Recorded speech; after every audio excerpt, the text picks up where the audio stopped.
G'day mates, welcome back to my YouTube channel. In today's video, we have to cover all the craziness that's gone on in the last few days for the NA East DreamHack. There's been so many big plays, so many upsets, a lot of glitches, and a lot of really unhappy players. At the same time though, we've seen some ridiculous performances from people we maybe didn't expect. Zayt kind of came out of retirement. I guess he's playing in the tournament. He said he wasn't taking it too seriously, just wanted to play for a bit of fun. But him and Benjyfishy absolutely dominated. One of the most dominant performances I've seen from a team in their first 4 games. And that's not all I'm going to talk about Benjyfishy today. It looks like we have seen the split of Benjyfishy and Mr. Savage again. And I'm not just talking about duos, I'm talking about trios, which has led so many people to ask, are we getting MMB back? Are we seeing the return of the legendary Mongraal, Mitr0, Benjyfishy? If you guys have been enjoying the DreamHack action, the streams have been insane. We averaged 6,000 viewers today. If you want to swing by and watch the grand finals with me today, please do. They start at 2 p.m. Eastern Standard Time. I'll be live for the whole thing on my channel at twitch.tv/Aussie Antics.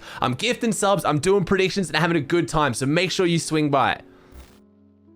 I'll get to talking about Benjy and Savage a little bit later in the video because that's more related to trios. Right now, I want to talk about DreamHack and how good it's been so far. If you've missed this tournament by any chance, you're missing out on one of the most entertaining Fortnite experiences I've seen in a while. If there was any concern they're removing shockwaves and riftfish from the game, it's been completely wiped out now. The game is so much fun to watch right now. The games are still sacked. There's active storm surge in almost every single lobby, but we're watching pros have to rotate smart, have to use their brains for positioning. They can't just bounce a shock every single zone, and we're seeing the best of the best come out on top in that meta. All you gotta do is check the leaderboard for who's qualified for the grand finals today, and you can tell this meta is a good meta.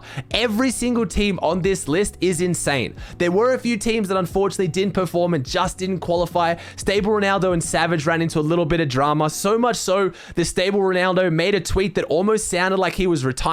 Again, I'll get to that in a second, but overall, if you look at this leaderboard, it is stacked. The top 3, for example, Commandment and Centered, like to say I told you so in the last video, predicted them to potentially win it. Then we have Slacks and Illest, who I did leave off my list. I'll admit I slept on them a little bit, but then Kanata and Macwood in 3rd. So I'm gonna take a little moment because normally I suck at predicting. I got 2 of the teams in the top 3 predicted to win, and coming into grand finals, they're looking insanely strong. But I'll link the leaderboard in the description down below. Just go down the list. It is stacked, and so many pros are enjoying this meta so much more. All you gotta do is look at the tweet from Kalaz to sum it up as well, that now that all the bailout items, shockwaves, crash pads, all those items are gone, the smart players are enjoying the game and they're placing again. Short of the glitches, which there's been a few, this meta seems to be one of the most enjoyable I've seen from the pros in a really long time. All the complaints were usually kind of regarding maybe snipers, glitches, and then your normal issues like stream sniping and griefing. But for the most part, this is the least I've ever heard the pros complain about the game itself.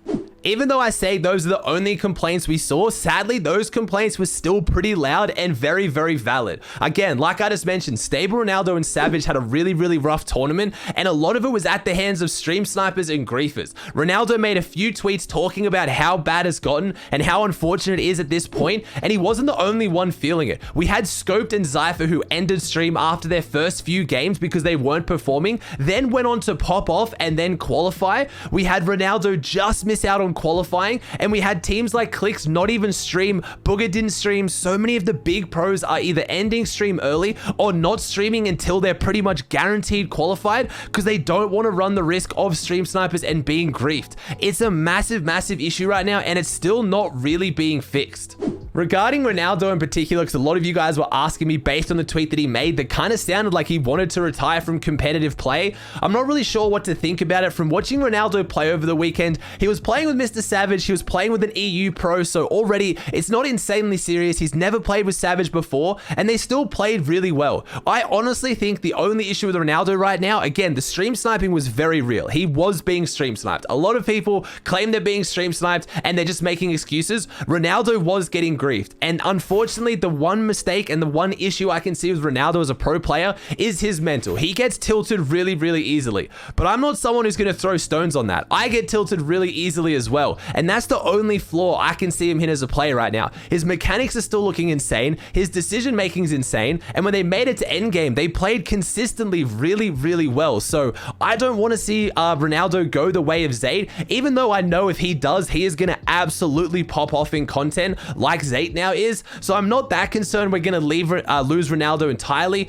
but I am sad to see someone who is clearly so passionate about the game and really wants to perform again another season not finding solid teammates and just not being able to be given a chance right now. I mentioned a bit earlier in the video, the main issue a lot of pros were having was with the glitches, and one of them's a known glitch that's been in the game pretty much since the start of the season, if not the start of the season, where if you drive vehicles off a high place, I want to say you take fall damage, but you don't really, because it takes down your shield as well. But you've probably already seen it from pros. You drive a car off a cliff or down a hill like you're supposed to be able to, and then all of a sudden all your health starts draining really quickly, and if you panic and you get out of the car, you die anyway. And there's absolutely no way to overcome this glitch. I've had it a few times where I didn't build up enough speed, so I only lost like 10, 20 health. But if you build up enough speed while going down, you just keep taking damage until you die. This even caused Booger to make a tweet personally calling out Donald Mustard to flame him for this, and was the reason why they stopped playing during the NA West Heat 1, sorry. They stopped playing because of this glitch. And that's the main one we're still seeing, and unfortunately it hasn't been fixed. So if you're playing in stacked tournaments and you can at all avoid it, try to avoid taking the cars off high places or cliffs, because there's no way to guarantee you avoid it that I know of. The other main glitch we're getting that's a new one is with the sand tunneling being re-enabled. You get the glitch where all you can hear is the sand tunnel. It takes away all audio. You can just hear it in the background and it's constantly going on, and it basically removes audio in endgame. We saw a few other interesting ones that I thought I might point out. Unfortunately for the XZ boys, Knight and Shark, the reason why they didn't qualify in Heat 1 was because of this, and I don't even really know how to describe it. There's just one thing happening on Knight's screen and there's a different thing happening on his opponent's screen that lets him shoot Knight because Knight's not where he thinks he is. It's really strange. 30, 60. Cracked someone, white, dead. What the fuck? Full tart, full tart, full tart. Enough of the issues, enough of the bad stuff. Let's focus on the positives, because this tournament, like I said, was one of the most fun to watch in a while, and it was at the back of the retired king himself, Zayt, who was playing with Benjyfishy, who in their first 4 games, where if you discount the first one, they got 3 wins in a row. They pulled off the hat trick. They got a 9-elim win, a 13-elim win, and a 7-elim win back to back to back. They looked so incredibly strong, and it's led a lot of people like myself to wonder if Zayt's going to come back from retirement. I don't think he is, because it seems like he's really enjoying making content. He seems a lot healthier, a lot happier. He's talked about this on stream, but I can't overstate enough how this is Zayt meta. This is the best meta I have ever seen for a player like Zayt. There is no mobility items, so the smart players who know how to position have a massive advantage, and then if you have a tendency to know how to and like to play height, you are looking even stronger. This hat trick came off the back of Zayt with beautiful positioning, setting up to take high ground, and then once they had it, no one can take it off you. Pretty much the only way to lose high ground if you play it properly now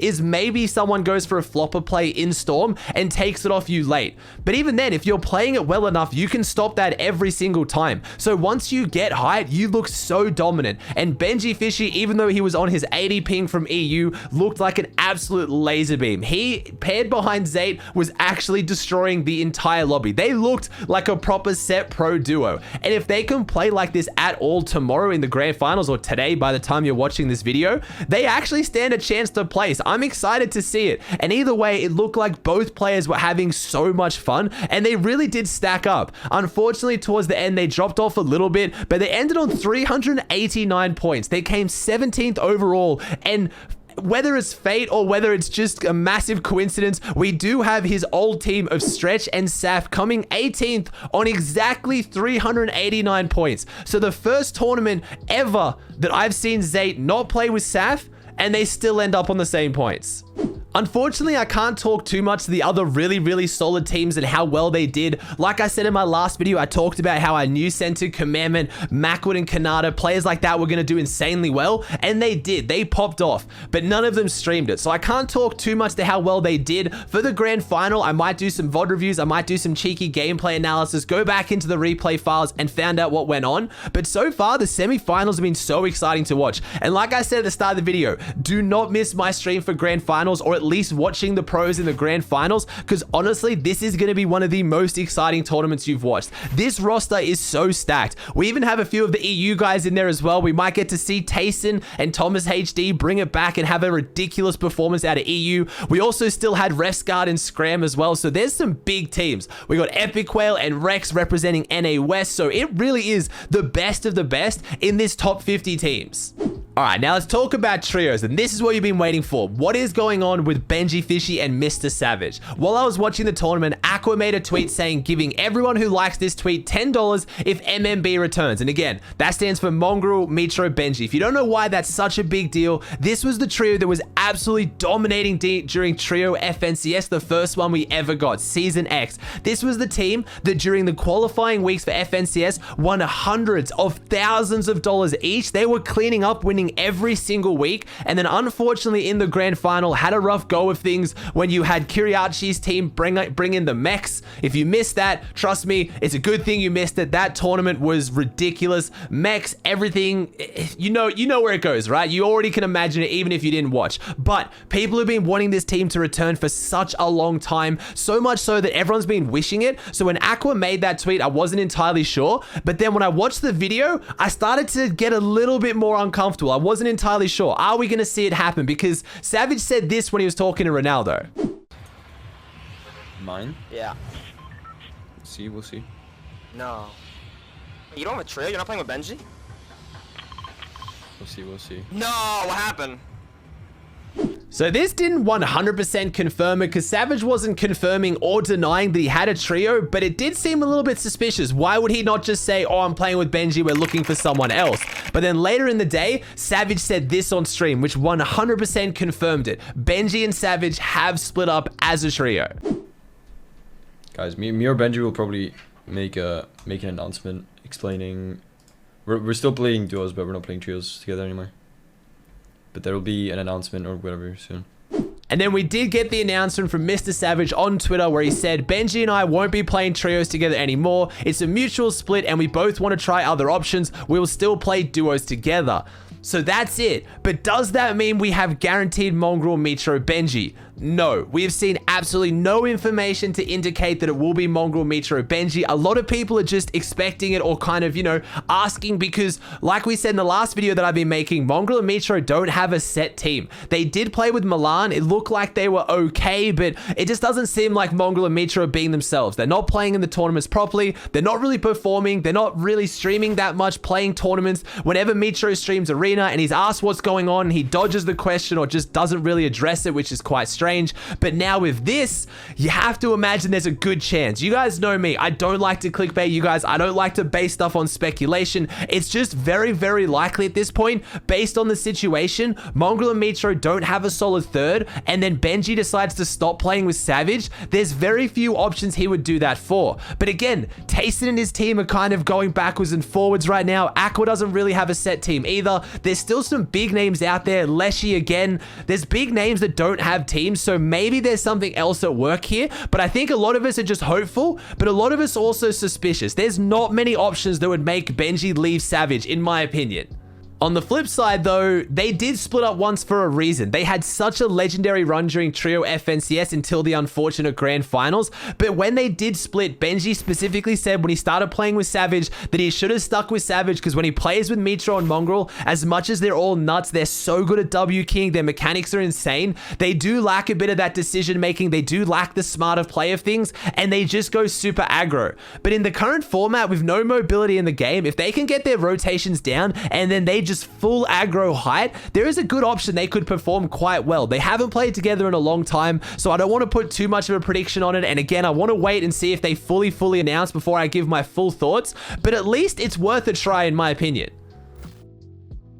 All right, guys, that does it for another video. If you made it this far, you obviously enjoyed the video, so please chuck a like on it. Let me know in your comment section down below. Do you think it's going to be Mongraal, Mitr0, Benjy? And if it is, how do you think they would still go as a team? If you haven't already, please subscribe to the channel. It would mean the world to me. Thank you so much for watching. I hope you enjoyed, and I'll see you in the next one.